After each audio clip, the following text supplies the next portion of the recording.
नमस्कार, डिबेट की दुनिया का दमदार शो बात में दम है देख रहे हैं आप और मैं हूं आपके साथ कृतिका। लगातार तीसरे दिन भी संसद की कार्यवाही आज हंगामे की भेंट चढ़ गई। भारतीय जनता पार्टी लंदन में कांग्रेस नेता राहुल गांधी की ओर से दिए गए बयान पर माफी की मांग पर अड़ी है, तो वहीं दूसरी ओर विपक्षी दल ईडी, सीबीआई और अडानी के मुद्दे पर जांच की मांग कर रहे हैं। 18 दलों सरकार के खिलाफ मार्च किया, जिसमें 16 दल कांग्रेस के साथ दिखे, लेकिन टीएमसी और एनसीपी ने अलग से प्रदर्शन किया। तो 16 दल जो कांग्रेस के साथ दिखे, क्या वो लोकसभा चुनाव 2024 में भी साथ दिखेंगे? क्या राहुल गांधी के नेतृत्व को स्वीकार कर रहे हैं ये 16 दल, या फिर मोदी के खिलाफ अडानी और ईडी, सीबीआई के इस्तेमाल को लेकर सिर्फ 25 मिनट की ही ये एकता रही? तो आपको बता दें कि अडानी मुद्दे पर अब जोश कहीं ना कहीं हाई नजर आ रहा है सभी विपक्षी पार्टियों का। हालांकि कुछ दल एकजुट होकर नजर आ रहे हैं और कुछ अभी भी अलग अलग प्रदर्शन कर रहे हैं। उनकी अलग अलग अपनी अपनी राय है। कुछ दल ये भी चाहते हैं कि वो कांग्रेस के साथ नहीं जुड़ेंगे, लेकिन वहीं जो दल कांग्रेस के साथ आज नजर आए हैं उनमें डीएमके है, शिवसेना उद्धव ठाकरे वाली, BRS, JDU, Sapa, CPIM, RSP, Kerala Congress, RLD, JMM, आम आदमी पार्टी, आरजेडी और एमडीएमके। ये तमाम वो पार्टियां हैं जो कांग्रेस के साथ आज नजर आई हैं ईडी के मुद्दे को लेकर के, जब ईडी को चिट्ठी लिखी गई। लेकिन इस दौरान टीएमसी और एनसीपी कहीं ना कहीं अलग से प्रदर्शन करती हुई नजर आई। हालांकि टीएमसी की तरफ से बयान भी दिया गया कि वो कांग्रेस के साथ नहीं आएगी, और इससे पहले आपको यह भी बता दें कि ममता बनर्जी की तरफ से यह साफ कर दिया गया है कि 2024 का जो लड़ाई है, जो लोकसभा चुनाव है, वो अकेले ही टीएमसी लड़ेगी, किसी के साथ नहीं होगी। इसके अलावा सभी जो तमाम विपक्षी दल हैं वो लगातार यही कह रहे हैं कि हम अकेले ही लड़ेंगे। जो सी पार्टी जहां पर मजबूत होगी वहां पर मजबूती के साथ केंद्र सरकार के खिलाफ लड़ाई लड़ेंगे। लेकिन उसके बाद में जब 2024 के नतीजे आएंगे तो तब डिसाइड किया जाएगा कि कौन किसके साथ जुड़ रहा है।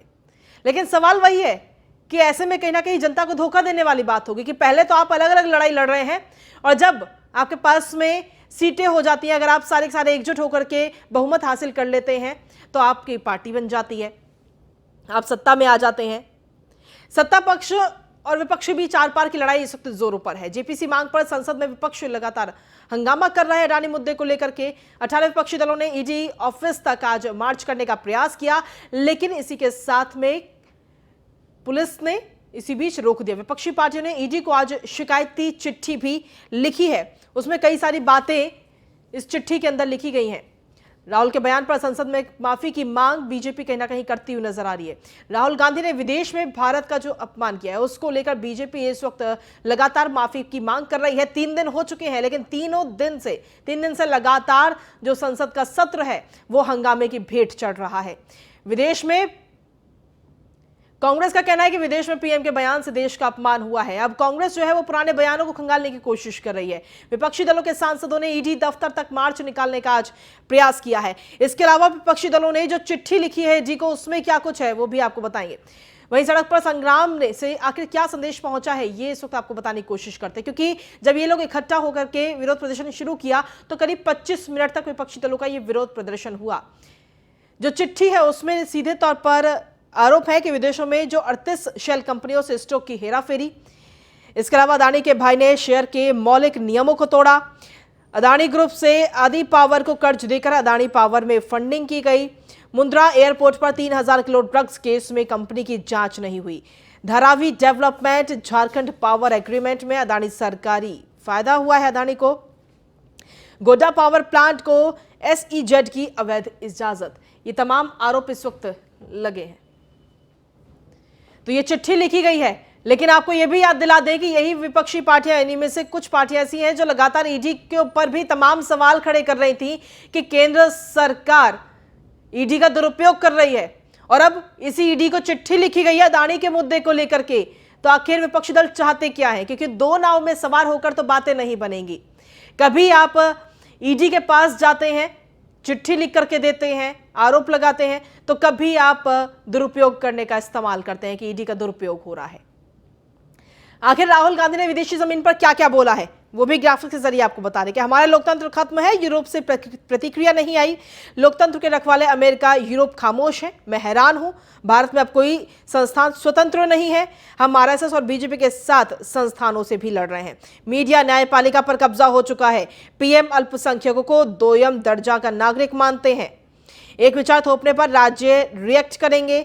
चीन के लोग सद्भाव को अहमियत देते हैं। ये तमाम बातें राहुल गांधी ने विदेश की धरती पर की। तो ऐसे में कई सारे मुद्दे इस वक्त कहीं ना कहीं उठते हुए नजर आ रहे हैं, पर सवाल अभी भी वही है कि जो एकता आज ईडी को जब चिट्ठी लिखी गई, जब प्रदर्शन किया गया, आज मार्च जब निकाला गया संसद से लेकर, कोशिश तो ये थी कि संसद से लेकर ईडी ऑफिस तक मार्च निकाला जाए। हालांकि पुलिस वहां पर मौके पर पहुंची और धारा 144 लगा दी गई, जिसकी वजह से ये मार्च पूरा नहीं हो पाया। तो ऐसे में जो 25 मिनट तक ये प्रदर्शन, ये मार्च कहीं ना कहीं हमें देखने को आज मिला। तो क्या ये जो एकजुटता आज हमने देखी है 16 दलों की, तो ये एकजुटता 2024 तक टिकी रहेगी या फिर सिर्फ 25 मिनट तक ही ये एकजुटता रहेगी? तो इसी पर चर्चा करने के लिए हमारे साथ तमाम मेहमान इस वक्त जुड़ रहे हैं। सीधा उन्हीं का रुख कर लेते हैं। इस वक्त आपको बता दें कि भारतीय जनता पार्टी की तरफ से हमारे साथ में गुलरेज शेख इस वक्त प्रवक्ता अब से कुछ ही देर में हमारे साथ जुड़ेंगे। कांग्रेस पार्टी के नेता विजय कौशिक हमारे साथ अब से कुछ ही देर में हमारे साथ जुड़ेंगे। समाजवादी पार्टी के प्रवक्ता मनोज यादव हमारे साथ जुड़ रहे हैं। इस वक्त जेडीयू के नेता के त्रिपाठी हमारे साथ जुड़ रहे हैं और साथ ही political expert doctor Paramvir Singh हमारे साथ जुड़ रहे हैं। सबसे पहले विजय कौशिक जी, मेरा सवाल सीधा आप ही से है।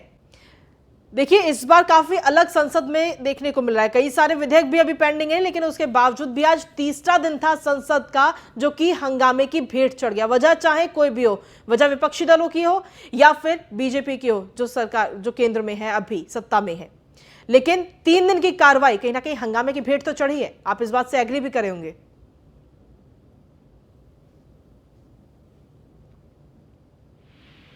विजय कौशिक जी, आवाज मिल रही है? देश में मुझे आपकी आवाज जी जी, बात रखिए अपनी। मैं ये कहना चाहता हूँ कि हंगामा किया किस लिए? यहाँ तो बीजेपी सरकार ही हंगामा कर रही है। पहली बार शायद देश की संसद में इस तरह से हो रहा है कि मुद्दों से बचने के लिए, अडानी घोटाले को दबाने के लिए, छुपाने के लिए, राहुल गांधी जी के बयान का अनैतिक सहारा लेकर बीजेपी संसद में चलने दे रही। मैं एक बड़ी सीधी सी बात कहता हूँ, कांग्रेस पार्टी सीधी सी बात कहती है कि अगर राहुल गांधी जी ने देश का अपमान किया है, देशद्रोह किया है, तो बीजेपी सुप्रीम कोर्ट चली जाए। बीजेपी इस देश की संवैधानिक संस्थाओं के द्वारा जहां इतने फर्जी मुकदमे करा रही है, एक बार मुकदमा देशद्रोह का दर्ज करा दे राहुल गांधी जी के खिलाफ। किसने रोका है? हम अपने सबूत देश की जनता के सामने रख देंगे। उस परिस्थिति में तो दूध का दूध और पानी का पानी हो जाएगा। लोकतंत्र में हर किसी को अपनी बात रखने का हक है।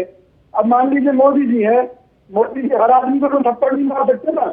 जिस आदमी को थप्पड़ मारा है या जिस आदमी के साथ सुलूकी की है मोदी जी ने, अगर मोदी जी के काले कारनामों से कोई व्यक्ति दुखी है, पीड़ित है, तो वो अपनी बात उस संदर्भ में रखेगा, और जिसका पाला मोदी जी से नहीं पड़ा तो वो उस संदर्भ में रखेगा जी। तो लोकतंत्र की क्या परिस्थिति चल रही है वो तो वो लोग जानते हैं जो जेल में बंद है बगैर किसी कारण के, बिना किसी अपराध के।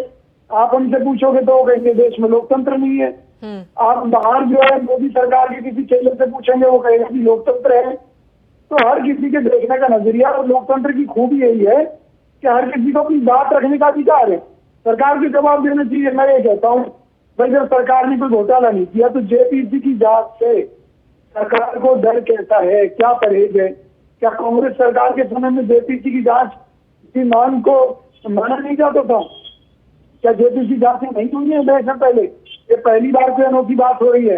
फिर बड़ी सीधी सी बात है कि अडानी के मामले में सरकार साफ साफ नहीं दिखाई दे रही। चाहे उसके एयरपोर्ट, चाहे उसकी बंदरगाह पर ड्रग्स वगैरह मिलने का मामला हो, चाहे बैंकों द्वारा एक तरीके से जितनी उसकी लिमिट है उससे कहीं ज्यादा उससे लोन देने की बात हो, मतलब हर मुद्दे पर, चाहे वो LIC का पैसा डूबने की बात हो उसके शेयरों में, तो देश की जनता का पैसा है, देश से जुड़ी चिंताएं हैं। अगर विपक्ष के मुद्दे में जेपीसी की मांग कर रहा है तो सरकार को क्या दिक्कत है?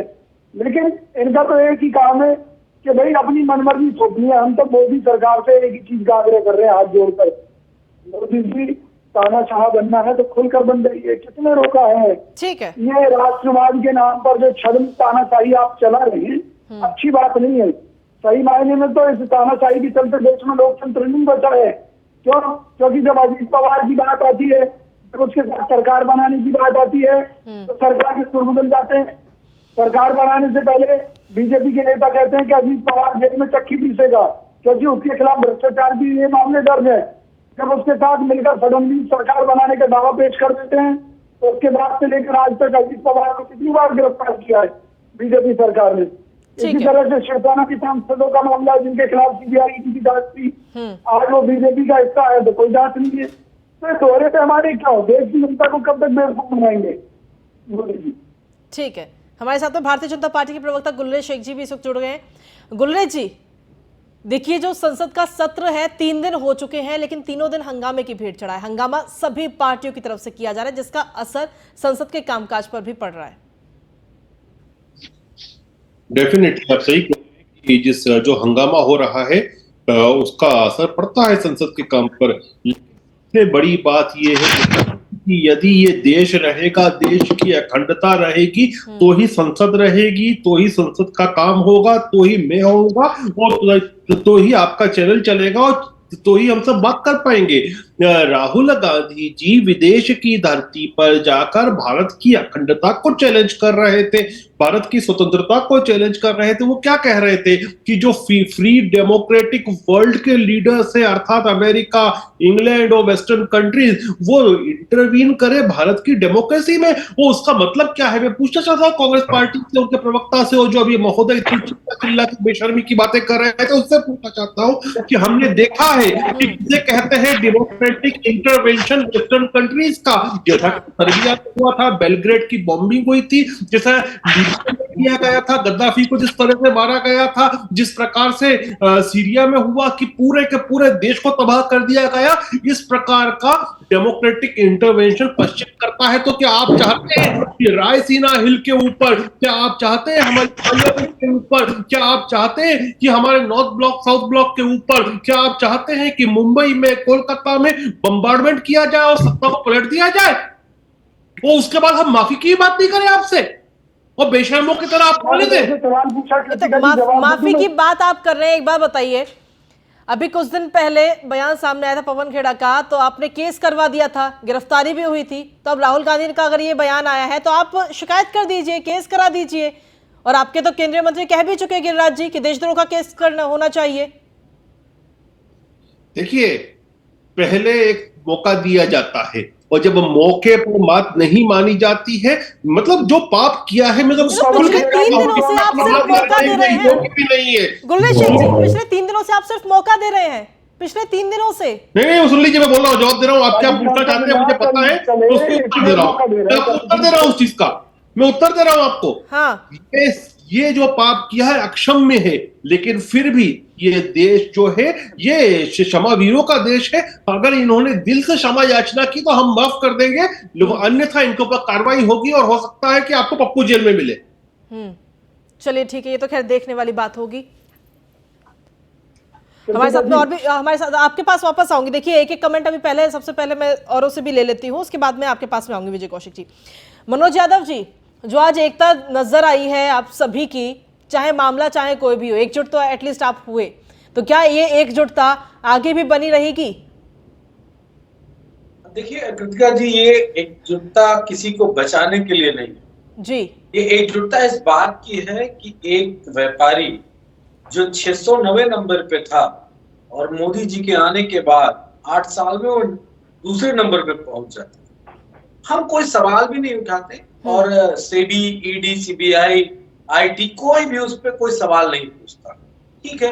लेकिन एक देश है अमेरिका, वहां की कोई जांच एजेंसी है जो आर्थिक मामलों की जांच करती है, तमाम सारी प्राइवेट एजेंसियां, हिंडनबर्ग नाम है, उसने एक रिपोर्ट मारी कि ये दूसरे नंबर पे तो आ गए, लेकिन इनका मामला ऐसे ऐसे है।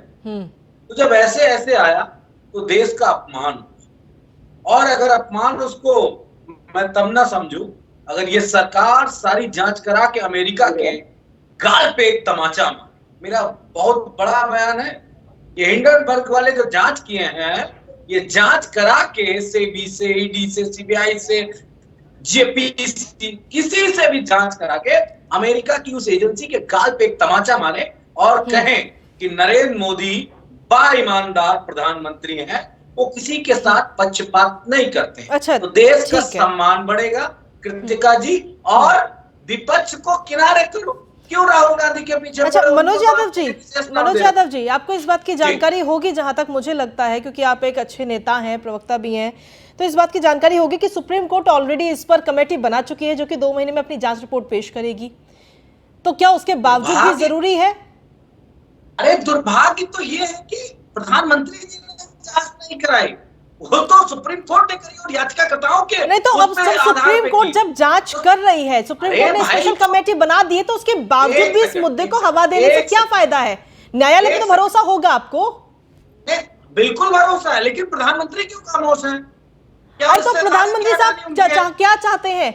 प्रधानमंत्री भी सुप्रीम कोर्ट से ऊपर तो नहीं हो गए? जब सुप्रीम कोर्ट ऑलरेडी जांच कर रही है, स्पेशल कमेटी बनाती रही है। बीजेपी गई थी क्या? बीजेपी गई थी क्या? अरे कोई भी पार्टी गई हो, कोई भी पार्टी गई हो, कमेटी बनी ना। कैसे कोई भी क्यों? सरकार का क्या दायित्व जी? सरकार किस लिए चुनी जाती है? फिर वही बात, ये तो जबरदस्ती के मुद्दे की बात हो गई ना कि सदन नहीं चलने देना है। मैं तो मुद्दे को सॉर्ट आउट करने की कोशिश कर रही हूं, बस एक छोटी सी। सदन कौन नहीं चलने दे रहा? सदन तो सरकार, सदन विपक्षी पार्टी इस टाइम जो आज की तारीख है, पिछले 3 दिनों से सभी लोग देख रहे हैं, पूरे देश की जनता देख रही है कि सभी पार्टियां सदन नहीं चलने दे रही हैं। इस टाइम संसद के अंदर 35 विधेयक हैं जो पेश होने हैं। मेरा सवाल ले लीजिए, जवाब ले लीजिए। क्या 9 साल कृतिका जी राहुल गांधी को बीजेपी या प्रधानमंत्री ने सीरियस लिया? अगर नहीं लिया तो फिर अब क्यों सीरियस ले रहे हो भाई? क्या हो गया? राहुल गांधी में क्या परिवर्तन आ गया जो उनसे माफी मंगवा रहे हो? उनपे तो हंसते हो आप उनको जो शहजादा कहते हो, आप उनपे हंसते हो, आप उनको चांदी, चम्मच, कटोरी, पता नहीं क्या क्या कहते हो। ठीक है, तो उस व्यक्ति से माफी मांगने की हाँ, ये सवाल एकदम ठीक है। प्रधानमंत्री जी के लिए देश बड़ा है, प्रधानमंत्री जी के लिए राहुल गांधी नहीं बड़े हो सकते हैं। उनको देश चलाना है तो देश की बात करें ना।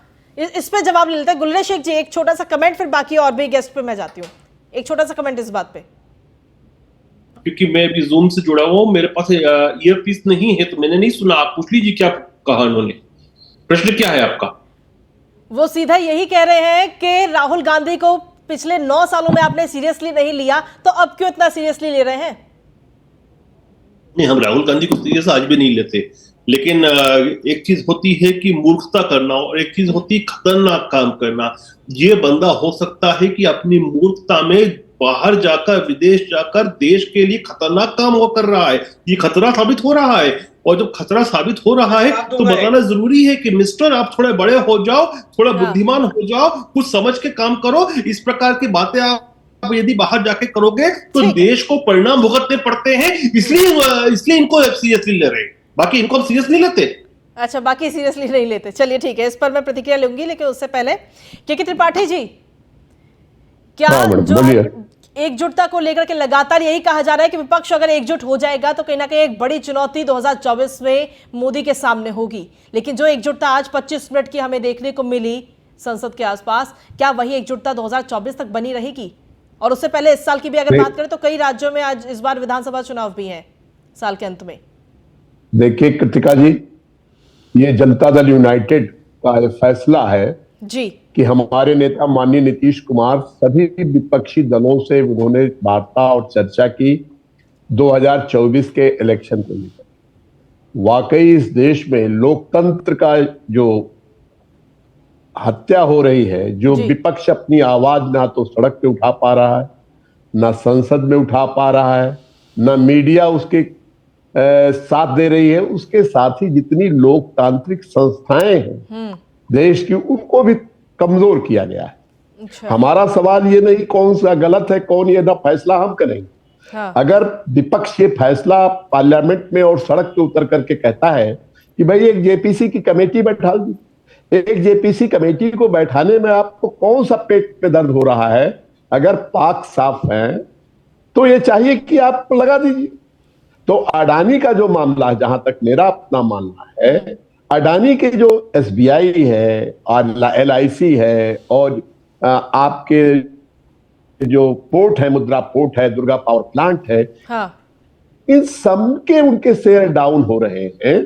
क्या कारण है कि दुनिया के शेयर जो है वो उसके डाउन होने के साथ ही साथ सारे एयरपोर्ट आपने उनको दे दिया, कोई बात नहीं, अगर बिडिंग में वो आते तो दे दिया, लेकिन ये क्यों इस इतनी तेजी से जो गिरावट आ रही शेयर में, कहीं न कहीं कोई घपलेबाजी है। अगर इसकी जांच हो जाए तो पेट में दर्द क्यों हो रहा प्रधानमंत्री जी को? प्रधानमंत्री को तो इसको स्वीकार कर लेना चाहिए।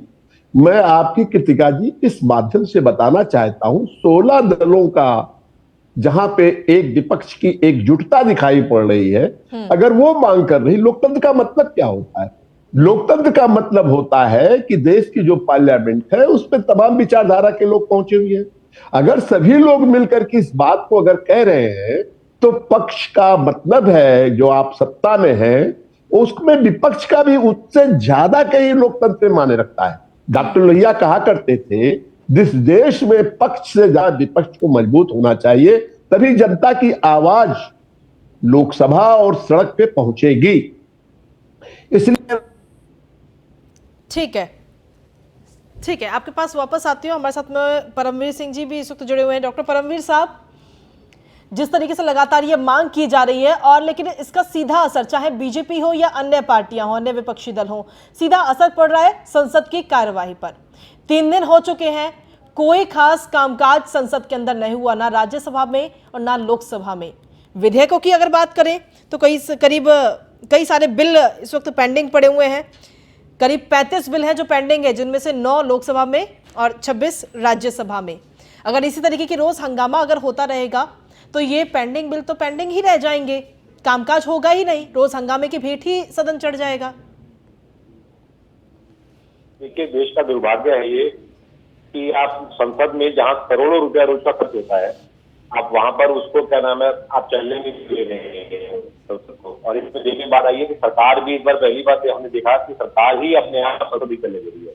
तो राहुल गांधी जी ने किया, वो राहुल गांधी की बातें नहीं करते आ रहे हैं, तो अपना प्रदर्शन इस तरीके का बार बार करते रहे हैं यहाँ पर। लेकिन अभी देखने की बात है कि संसद को चलने देना चाहिए। और सबसे बड़ी बात, अडानी को ले लेकर बार बार भी विपक्ष अडानी का नाम लेता है और राजनीति करता है। ये बहुत गलत परिणति शुरू हो जाएगी आगे आने वाले समय में। देखिए, व्यापारी जैसे जी, अब उसको बड़ी पकड़ा नहीं, मतलब अडानी का अगर आप अखबार पढ़ते हो तो आपने कृतिका जी देखा होगा, एसीसी को इन्होंने टेक ओवर किया था। मैं आज की खबर पढ़ी थी, $250 करोड़ US डॉलर उन्होंने भुगतान किया है। अपना व्यापार है, इसमें ऊपर नीचे चलता रहेगा। हाँ। देश का व्यापारी को आप भरवाना चाहते हैं यहाँ पे, आप सारा दिन संसद में अडानी होती है, तो मतलब आप मॉडल तोड़ रहे हैं बात करने का।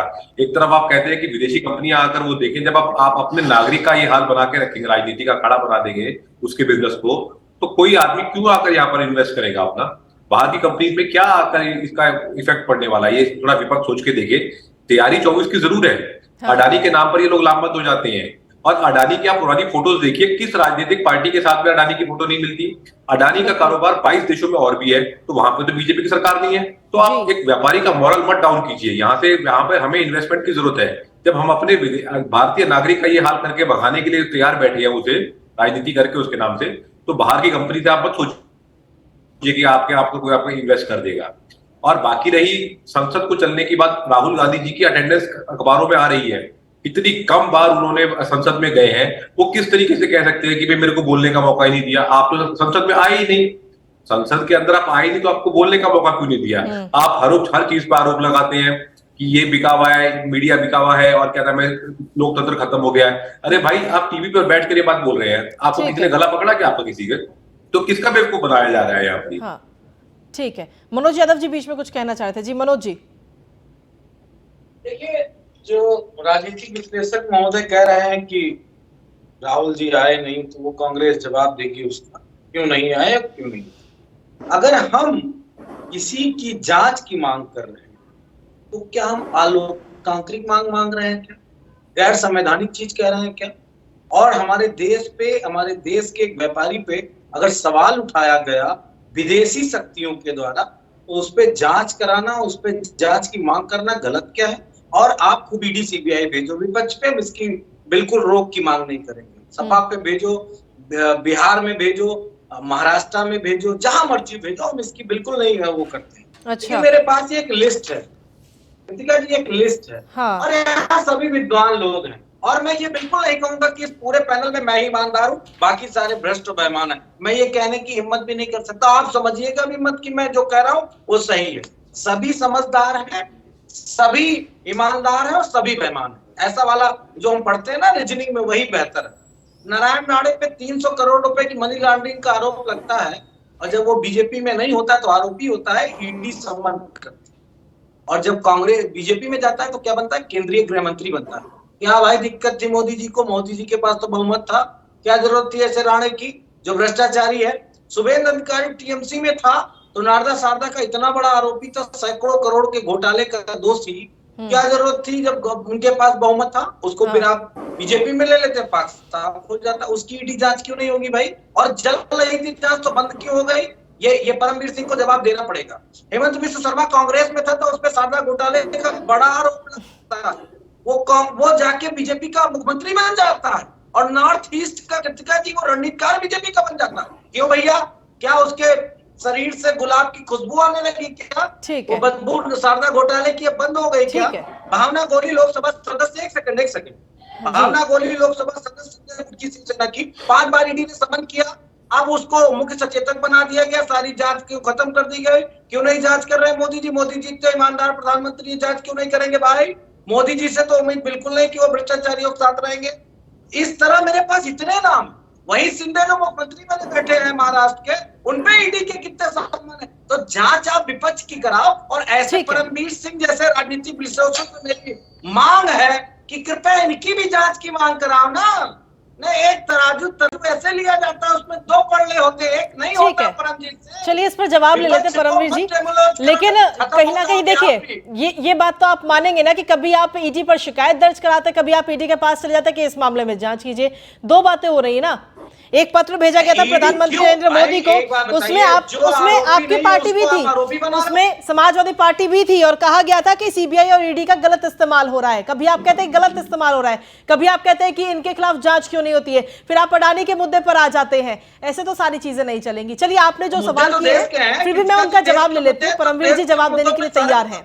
परमवीर जी जवाब दीजिए। कृतिका जी, मैं अपने समाजवादी पार्टी के प्रवक्ता भाई साहब का ध्यान केंद्रित करना चाहूंगा। आज के अखबार में खबर है, सभी अखबारों में थी, अखिलेश जी और उनके भाई है प्रतीक यादव जी, उनके ऊपर गैर और मुलायम सिंह यादव जी, दिवंगत मुलायम सिंह यादव जी के ऊपर नॉन प्रोपोर्शनल एसेट्स का केस चल रहा था। हाँ। तो उसके ऊपर सीबीआई के एक शिकायतकर्ता गए थे, कोर्ट ने उसका उल्टा उनके ऊपर आरोप लगाया है कि इस मामले की जांच हो चुकी है, अब आपको इसमें कुछ बचा नहीं है। 2007 का मुद्दा था तो कोर्ट ने वहां से हटाया। अब ये कहते हैं कि ये सब तो बिके हुए हैं, तो आपके नेता को तो आज ही छोड़ा गया है ना साहब। और बाकी अगर मैं एक बात बताऊंगा, इंटरनेट के ऊपर आधा अधूरा ज्ञान बड़ा खतरनाक होता है। हेमंत बसवा शर्मा अभी भी आरोपी है, उनके ऊपर जांच चल रही है, बंद नहीं हुई है। ये किसी की सरकार के हाथ में ही नहीं होता। अगर कोई केस सीबीआई पे लगा, सीबीआई ही उसकी क्लोजर रिपोर्ट लगा सकती है और उसकी प्रक्रिया होती है। ये घर बैठे बैठे को मेरा दोस्त मैं तेरा दोस्त ऐसा नहीं होता है। तो ये आप आम जनता को, जो बेचारे भोले भाई लोग, उनको बता सकते हैं। वो अभी भी एयर कोर्स चल रहे हैं। आज ही आपके लीडर को क्लीन चिट दी गई है, तो अगर ईडी सीबीआई बिकी हुई है तो उन्होंने आज क्यों छोड़ा अखिलेश जी को? कैसे नरेंद्र मोदी कैसे अपना फेस करते हैं चेहरा? एक भ्रष्टाचारी को आरोपी बना। आप मेरे को ये बताइए सर, ईडी सीबीआई का आप दावा कर रहे थे, आज ही अखिलेश जी को खरा छोड़ा गया है ना उस चीज के ऊपर की जांच हो चुकी है, तो नरेंद्र मोदी जी ने क्यों नहीं भेजा? क्योंकि उसके अंदर कोई ऐसे कोई दावा नहीं है उसके अंदर। डबली राग नहीं बजाते हैं।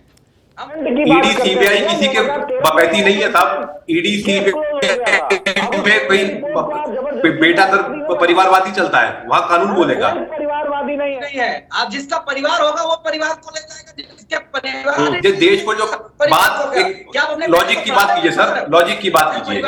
अगर ईडी सीबीआई उसी चीज के ऊपर को काम दावा कर सकती है जो कानून के सबूत मिलेंगे। चलिए ठीक है, जो चर्चा है ना वो इस तरीके से लगातार जारी है। आगे और भी कई सारे सवाल है जिनका जवाब ढूंढने की हम कोशिश करेंगे और जवाब जानने की कोशिश करेंगे। कांग्रेस के नेता के पास में जाऊंगी, लेकिन एक छोटे से ब्रेक के लिए उससे पहले रुकती हूँ। आप बने रहिए हमारे साथ। और ब्रेक के बाद एक बार फिर से स्वागत है आप सभी का। 2024 के लिए कहीं ना कहीं शंखनाद जरूर हो चुका है और विपक्षी पार्टियां एकजुट होने की कोशिश भी कर रही हैं, लेकिन जो एकजुटता नजर आ रही है वो बीच बीच में बिखर भी जाती है। सवाल यही है कि एकजुटता जो आज हमें नजर आई, जो इन तस्वीरों में हम देख पा रहे हैं, वो एकजुटता क्या 2024 तक यूं ही बरकरार रहेगी?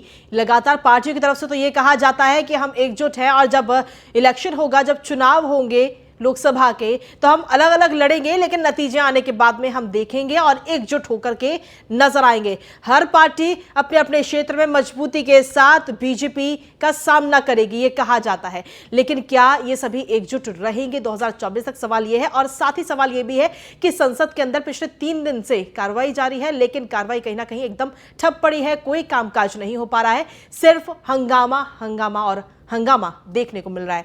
विजय कौशिक जी, मेरा सवाल आपसे है कि राहुल गांधी जब विदेश जाते हैं तो बयान देते हैं कई सारे, लोकतंत्र पर वो सवाल उठा रहे हैं, न्यायपालिका पर वो सवाल उठा देते हैं, मीडिया पर वो सवाल उठा देते हैं। आखिर क्यों?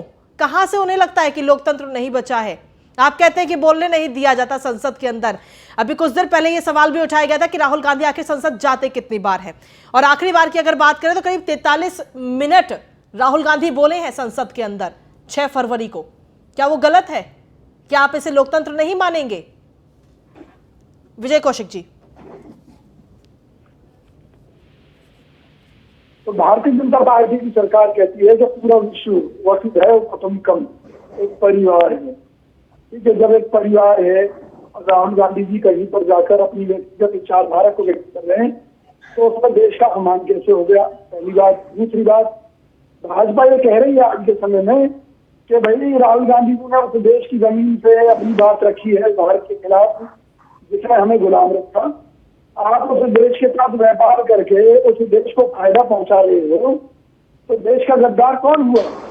आप चाइना की बात करते हैं, चाइना को दुश्मन बताते हैं, और उस दुश्मन देश के साथ भी आप व्यापार कर रहे हैं, और वो व्यापार घाटा रिकॉर्ड तोड़ चुका है अपने। कि किस तरीके से हमारा व्यापार घाटा उसके साथ बढ़ चुका है, पूरे रिकॉर्ड सबके सामने है। तो उन परिस्थितियों में जो भाजपा की कथनी और करनी का अंतर है, बगल में छुरी मुंह में राम की तरह है, कहते कुछ है करते कुछ है। जो लोग इनकी सीबीआई और ईडी से डरकर इनकी शरण में आ जाते हैं, भाजपा में शामिल हो जाते हैं, तो बिल्कुल पाक साफ हो जाते हैं, ईमानदार हो जाते हैं। जहां तक मुझे लगता है इस चीज का जवाब अभी कुछ देर पहले परमवीर जी ने दिया था। परमवीर जी ने दिया था इस चीज का जवाब। यही सवाल समाजवादी पार्टी के जो प्रवक्ता साहब है मनोज यादव जी, उन्होंने भी पूछा था ये चीज। नहीं, मैं सिर्फ एक बात कहना चाहता हूँ, हाँ, कि जेपीसी की जांच से डर क्यों? आप कहते हैं कि फिर वही चीज। अच्छा, वही मैं भी वही चीज रिपीट कर रही हूँ। जब सुप्रीम कोर्ट ने कमेटी बना दी है, तो क्या जेपीसी, चलिए आपकी बात मान करके जेपीसी बना दी जाती है, तो क्या वो सुप्रीम कोर्ट से ऊपर हो जाएगी? मैं ये कह रहा हूँ जी, देश की संसद सुप्रीम कोर्ट से ऊपर है, आपको होना चाहिए, पहली बात। दूसरी बात तो फिर सुप्रीम कोर्ट को मना कर देते हैं और जेपीसी कर लेते हैं, जेपीसी का गठन हो जाए फिर तो। अब न्यायपालिका पर तो भरोसा है नहीं, क्योंकि राहुल गांधी भी कह ही चुके हैं। अरे सुनिए तो सही, आपने मुझसे एक चीज पूछी कि कौन बड़ा है, तो देश की संसद बड़ी है, सुप्रीम कोर्ट से बड़ी है देश की संसद। अच्छा, एक बात, अच्छा ठीक है, न्यायपालिका सुप्रीम कोर्ट अगर स्पेशल कमेटी बनाकर जांच करे, तो क्या हमें उसका 2 महीने का इंतजार नहीं करना चाहिए? अरे कृतिका जी, मैं वही तो कह रहा हूँ। मैं ये कह रहा हूँ कि भाई जब हम कोई जांच की मांग करते हैं, तो बीजेपी की सरकार, मोदी जी ये कहते हैं कि सुप्रीम कोर्ट में जाइए, सुप्रीम कोर्ट जांच कर लेगी, सुप्रीम कोर्ट जांच कर रही है। तो हम ये कह रहे हैं भैया फिर ये लोकसभा की जरूरत क्या है, राज्यसभा की जरूरत क्या है? इन 7 सालों को खत्म कर देना चाहिए। तो इनके ऊपर हजारों करोड़ रुपए देश का खर्चा हो रहा है।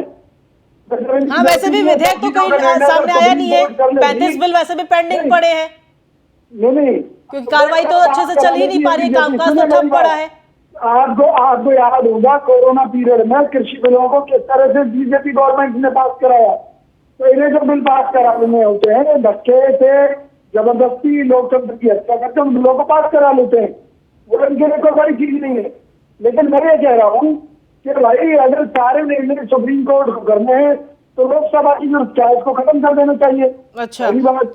दूसरी बात, अगर मोदी जी को अपनी तानाशाही ही करनी है लोकतंत्र के नाम पर, तो उन्हें लोकतंत्र की व्यवस्था को खत्म करके अपना तानाशाही राज को स्पष्ट रूप से डिक्लेयर करना चाहिए। हम स्वागत करेंगे उस बात का, क्योंकि ये जो छदम तानाशाही है, छदम लोकतंत्र की व्यवस्था जो इन्होंने बना दी है, कि जिस मर्जी को तो ईमानदार घोषित कर दें, जिस मर्जी को चोर घोषित कर दें, ठीक है। जिस मर्जी को सौदे डाल दें, और जब इन्हें लोकसभा में विपक्षियों की बात सुनती ही नहीं है तो क्या जरूरत है लोकसभा की। ठीक है, के त्रिपाठी जी आपके पास आऊंगे, उससे पहले एक कमेंट गुलरेज शेख जी से ले लेती हूँ।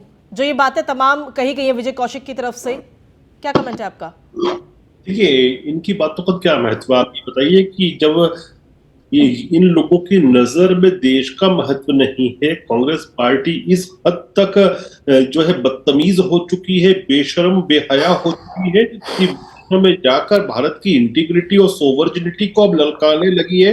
इसके पहले भी राहुल बाबा ने कहा था, स्मरण होगा आपको अच्छी तरह से, कि आप वरिष्ठ पत्रकार हैं, उन्होंने कहा था कि मेरी दृष्टिकोण में जो भारत है वो यूनियन ऑफ स्टेट्स है। अब यूनियन ऑफ स्टेट्स को आप कैसे समझेंगे? जैसे यूरोपियन यूनियन है, जैसे अफ्रीकन यूनियन है। यूरोपियन यूनियन में ब्रिटेन था, ब्रेक्सिट हुआ और वो निकल गया बाहर। अब फ्रेक्सिट की बात चलती है कि फ्रांस भी निकल सकता है यूरोपियन यूनियन से। मतलब इनकी दृष्टि में तो ये है कि भारत का कोई राज्य जब चाहे तब रह सकता है, जब चाहे तब निकल सकता है। तो विदेश में जाके भारत की अखंडता को चैलेंज करने वाली पार्टी हमको लेक्चर दे रही है और हम का जवाब दे। इतने बुरे दिन नहीं आए मैडम मेरे। अच्छा, यूं नहीं कह सकते आप कि आपने जवाब देने का दम ही नहीं है, क्योंकि सच्चाई की जो ताकत है उससे डरते हैं आप। सच्चाई की सच्चाई, पहले आप देश की बात करें, आप देश से माफी मांगे, हर चीज का जवाब दूंगा। आप और राहुल बाबा देश से माफी मांग रहे हैं, हम हर चीज का जवाब देंगे आपको। अच्छा, मतलब किस चीज के लिए माफी मांगे गुलरेज भाई? जो आपने देश की अखंडता को चुनौती दी है, जो विदेशी शक्तियों को देश में हस्तक्षेप करने की बात की है, उससे सहयोग मांगा है, उसके लिए आप समाज याचक होना चाहिए। आपको भी अच्छी तरह मालूम है, अगर कोई ऐसी चुनौती दी गई होती तो अब तक बीजेपी गवर्नमेंट मुकदमा दर्ज कर चुकी होती।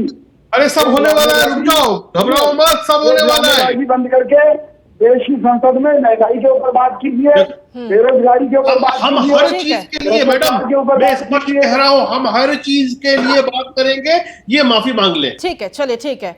मनोज यादव जी आपके पास अभी 1 मिनट में आ रही हूँ। के त्रिपाठी जी, जिस तरीके से जो बयान दिए गए हैं, क्या लगता है आपको वाकई कि राहुल गांधी ने देश का अपमान किया है? जेडीयू पार्टी का क्या स्टैंड है इसको लेकर?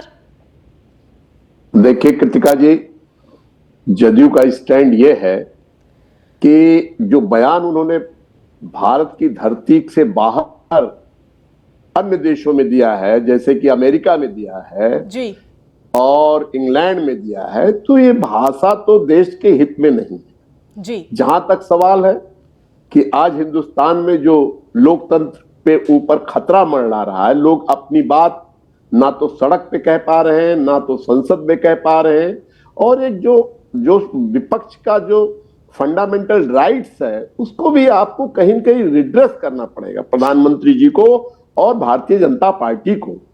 देश इस तरीके से नहीं चलता है कि एक पक्षीय देश चला जाएगा। अगर कहीं गलती कोई की है तो कानून का राज करिए। अगर कहीं राहुल जी ने कोई गलती की है तो उसके ऊपर देशद्रोह का मुकदमा चला दीजिए। किसने रोका आपको? आप उनके ऊपर देशद्रोह का मुकदमा चलाइए। लेकिन जहां विपक्ष कह रहा है कि जेपीसी की मांग कर रहा है, तो जेपीसी बनाने में आपको क्या जा रहा है? जहां तक आपने कहा कि देश में कौन बड़ा है, तो देश में सबसे बड़ा संसद है, जनता की आवाज है। ये 1 अरब 50 करोड़ की 40 करोड़ की आबादी का आवाज वहां पे पहुंचता है। सबसे बड़ी संसद है, पंचायत है हमारे देश की, और उसमें जो मांग की जा रही है उसको आपको मानना पड़ेगा। इंदिरा गांधी ने नहीं माना था, मैं कहीं जाता नहीं हूं। जनता जेडीयू का बिल्कुल क्लियर कॉन्सेप्ट है। जब इंदिरा गांधी ने फंडामेंटल राइट्स को 1974 में एक लाइन से खत्म कर दिया था जी, तो भी एक सवाल था, हम उसके भी खिलाफ रहे। लेकिन अगर आज अडवाणी के साथ उनकी पार्टी खड़ी है, माननीय नरेंद्र मोदी जी, तो उसको कहीं न कहीं अगर विपक्ष को लगता है कि इसमें कोई घोटाला हुआ है या घपला हुआ है, तो उसमें जेपीसी बनाने में क्या जा रहा है? लोकतंत्र को बचाइए। अगर ये लोकतंत्र का एक मिनट में लाखों करोड़ों रुपया खर्च हो रहा है संसद का, उसकी जिम्मेदारी किसकी? संसद को चलाने की जिम्मेदारी लोकसभा में जितना पक्ष का है और विपक्ष दोनों का उतना ही भागीदारी होनी चाहिए। ये ऐसा नहीं कि एक पक्षीय आप लोकसभा को चला करके चले जाएंगे। लोकसभा में भारतीय जनता पार्टी की जो आवाज है, उस आवाज को कम करने के लिए अगर विपक्ष लामबंद हो रहा है तो उसमें बुराई क्या है? आप उसको क्यों नहीं मान लेते? क्यों उससे पीछा छोड़ा रहे? अगर वो ईडी के यहाँ आज जा रहे हैं, कृतिका जी मैं आपके चैनल के माध्यम से बताना चाहता हूं कि अगर लोकतंत्र में आपको विश्वास होता तो आप ईडी के यहाँ जाने देते, आप राष्ट्रपति के यहाँ जाने दीजिए, आप सीबीआई के यहाँ जाने दीजिए, सबको फंडामेंटल राइट्स हैं और वो लोकसभा के सदस्य हैं, वो माननीय सदस्य हैं, वो करोड़ लाखों लोगों को रिप्रेजेंट करते हैं, इसलिए उनमें ताकत है। ये नॉर्मल व्यक्ति से कहीं ऊंचे सांसद हमारे लोग हैं, इनका सम्मान होना चाहिए। अगर वो सड़क पे उतर करके जा रहे हैं तो कहीं कहीं आपको अपने गिरेबान में झांकना पड़ेगा। अगर नहीं झांकेंगे तो आप लोकतंत्र की हत्या कर रहे हैं। ये मुझे कहने में कोई गुरेज नहीं है, क्योंकि ये आवाज उस समय भी 74 में भी उठाई गई थी। उस समय इंदिरा गांधी ने हमारी आवाज नहीं सुनी थी।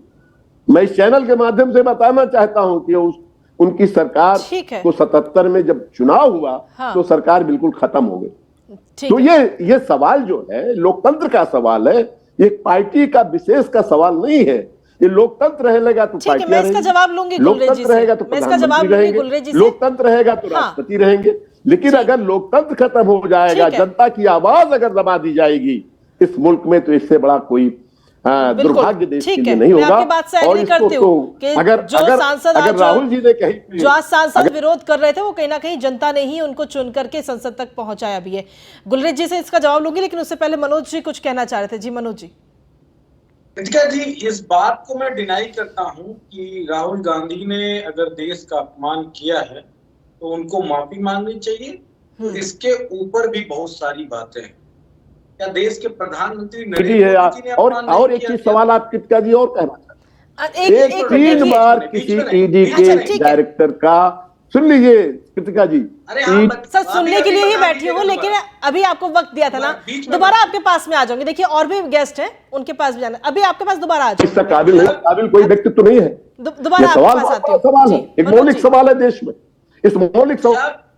अरे त्रिपाठी जी एक मिनट, जब प्रधानमंत्री मोदी जी जाके कहते हैं विदेश की धरती पे कि मैं बंजारों आप उसका पूरा हुआ लोकतांत्रिक ढंग से उसको हटा करके दूसरे चला, मेरी सरकार, लेकिन ये सवाल कहीं न कहीं क्या कृतिका जी प्लीज त्रिपाठी जी देखिए बार बार बोल रही हूँ, अच्छा नहीं लगता है, प्लीज। जी मनोज जी बात पूरी कीजिए। मैं कह रहा हूं कि जब उन्होंने कहा कि मैं बंजारों के, ये देश बंजारों का देश था, आप इतने से ही जान लीजिए कि भारत के किस शताब्दी से उन्होंने अपमान किया था भारत का। अगर भारत बंजारों का देश होता तो यहाँ मुगल आते लूटने, अगर भारत बंजारों का देश होता तो यहाँ पे अंग्रेज आते, 200 साल तक यहाँ से पूरे देश को लूट के ले जाते। क्या प्रधानमंत्री मोदी जी ने देश का अपमान विदेश में जाके नहीं किया था क्या?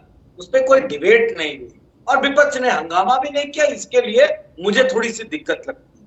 लेकिन मैं एक महत्वपूर्ण सवाल खड़ा करना चाहता हूँ, क्या जेपीसी की मांग करना गलत है, गुनाह है? और जेपीसी 9 साल के प्रधानमंत्रित्व काल में नरेंद्र मोदी जी ने क्या जेपीसी की मांग को एक बार भी एक्सेप्ट किया? क्यों नहीं किया? क्या लोकसभा में चुने हुए सदस्यों के द्वारा किसी विवाद पे, किसी मुद्दे पे क्या जांच कमेटी नहीं बननी चाहिए? और फिर पूर्व की सरकार क्यों बनाती थी? मैं आपको बता रहा हूं, अभी परमजीत जी ने कहा था, परमवीर सिंह जी ने कहा था कि वो दोषी मुख्यमंत्री हैं, हेमंत विश्व शर्मा मुख्यमंत्री बने। तो व्यापम घोटाले के सबसे महत्वपूर्ण शिवराज सिंह चौहान ये भी दोषी हैं। पुष्कर धामी जो उत्तराखंड में आयोग में करोड़ों रुपए लेके भर्ती की गई, वो भी दोषी है। योगी आदित्यनाथ 32,000 करोड़ रुपए के हर घर जल योजना के जो दोषी है वो भी दोषी है। तो नरेंद्र मोदी जी किस मुंह से ईमानदार सरकार का नाम लेते हैं जब उनके दर्जनों मुख्यमंत्री दोषी हैं, आरोपी हैं भ्रष्टाचार के, और जब उन पे भी आरोप लग रहा है कि आपका कोई नजदीकी अडानी टाइप का कोई व्यक्ति है भाई जो आपका बड़ा नजदीकी है, जो पूरे विश्व में जाते हैं आप उसके लिए काम करने, तो उस व्यक्ति के आप साथ खड़े हैं, आप देश के साथ नहीं खड़े हैं, तो इसका मतलब आप भी दोषी हैं। मनोज यादव जी, सबसे पहली बात तो दोष डिसाइड करने का काम आपका और हमारा नहीं है, ये कोर्ट का है, कोर्ट करे वो ज्यादा बेहतर है। ठीक है, आप आरोपी कह सकते हैं, लेकिन किसी को भी आप दोषी कहेंगे ये अच्छी बात नहीं है। विपक्ष को चोर कहने का अधिकार भी नरेंद्र मोदी को नहीं है। फिर वही बात मैं आपसे स्पष्ट आपके चैनल पे कह रहा हूँ, वो कोर्ट हमको कह सकता है। अच्छा ठीक है, कोर्ट हमको चैलेंज लेकिन किसी मुख्यमंत्री को आप एकदम से दोषी नहीं कह सकते। ये काम कोर्ट का है, कोर्ट को करने दीजिए।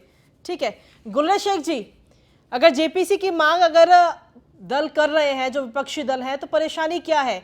अगर वो ईडी से मिलने जाते तो आप धारा 144 लगा देते हैं, राष्ट्रपति से आप मिलने नहीं दे रहे, आवाज उठाने नहीं दे रहे, सिर्फ हंगामा हो रहा है सदन में। ऐसे कब तक चलेगा?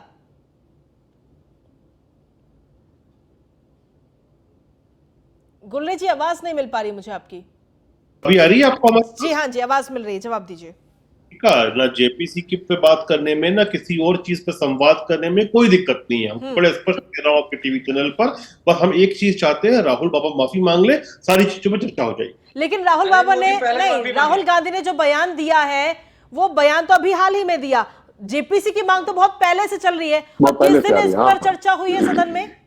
नहीं, जिस चीज के ऊपर वैसे बेसिकली आप ये देखिए कि जिस चीज के ऊपर अगर न्यायालय कुछ कर रहा है तो उस पर बोलना या करना सरकार को अच्छा नहीं लगता, सरकार को हस्तक्षेप करना भी नहीं चाहिए। लेकिन फिर भी मैं आपको कह रहा हूं, आपके स्क्रीन पर बैठ के कह रहा हूं कि हर चीज पर संवाद हो जाएगा, पहले राहुल बाबा माफी मांगे। सर, फिर वही बात, अगर आपको इतनी ही समस्या है राहुल गांधी के बयान से, पहली बात तो उन्होंने मना कर दिया कि वो माफी नहीं मांगेंगे, फिर भी अगर इतनी समस्या है तो केस करा दीजिए। और सब हुआ, वो तो होगा, जो करना करेंगे। नहीं तो फिर पवन खेड़ा पे तुरंत कैसे केस हो गया था? सिर्फ नाम गलत लेने में पवन खेड़ा पे आप केस कर देते हैं, और अब राहुल गांधी अगर इतनी बड़ी बातें आपको लग रही है कि देश का अपमान किया है, तो इसमें तो और पहले होना चाहिए। लतिका, ये हो सकता है कि कल या परसों में हम इस विषय पे भी चर्चा करें। चलिए देखते हैं आगे, तो खैर भगवान ही मालिक है आगे कौन सी पार्टी क्या करेगी, चर्चा का कौन सा विषय रहेगा। ठीक है, और भी मेहमान हमारे साथ जुड़े हुए हैं। परमवीर जी, पूरी चर्चा आप सुन रहे हैं, कंक्लूजन कुछ निकल कर आ रहा है? क्योंकि देखिए, जहां तक है करीब 35 बिल हैं जो अभी तक पेंडिंग है, और 6 मार्च तक सत्र चलेगा, 15 मार्च है आज। क्या लगता है आपको कि जो 35 बिल हैं वो पेश हो जाएंगे सदन के अंदर, लोकसभा और राज्यसभा में? कृतिका जी, आज की स्थिति देखने का तो लगातार ये 35 बिल जाने वाले हैं, मतलब आग चढ़ जाएगी थी, जो सदन में बैकलॉग जाम लॉग लगा हुआ है उसी पे चढ़ जाएंगे। मैं थोड़ा सा पीछे लेके जाना चाहूंगा आपको। आप यह देखिए, जेपीसी की मांग की बात कहां से उठी थी जी। हिंडनबर्ग रिसर्च करके है, अमेरिका की कंपनी है, ये कुल 6 साल पहले बनी थी जी।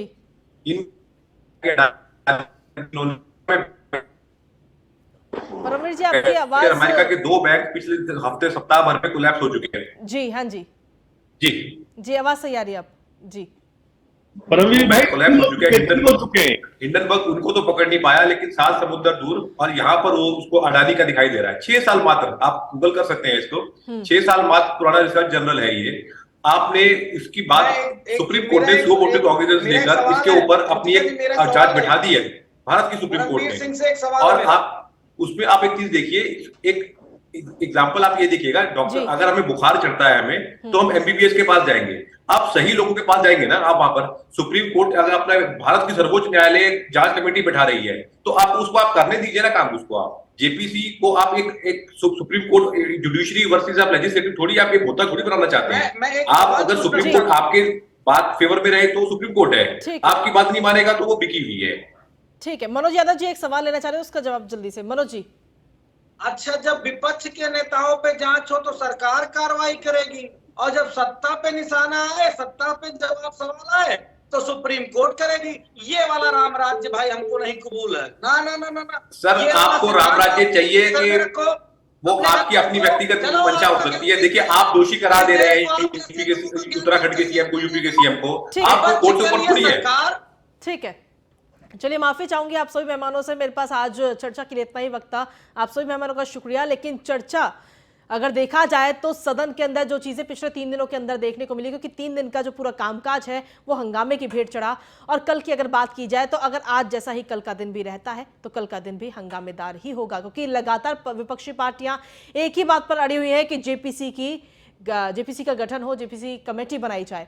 लेकिन वहीं बीजेपी एक ही मांग कर रही है कि राहुल गांधी माफी मांगे, जिसके लिए साफ तौर पर कांग्रेस की तरफ से मना कर दिया गया है कि वो माफी नहीं मांगेंगे। हालांकि अब बीजेपी की आगे की रणनीति क्या होगी इसके लिए थोड़ा इंतजार हमें करना होगा, लेकिन सवाल अभी भी यही है कि क्या इसी तरीके से, जिस तरीके से 3 दिनों की कार्यवाही एक तरह से देखा जाए तो हंगामेदार रही, क्या कल का भी दिन हंगामेदार ही रहेगा? क्या कोई कामकाज सदन के अंदर नहीं होगा? खबरों का सिलसिला लगातार जारी है। आज की चर्चा में इतना ही। नमस्कार।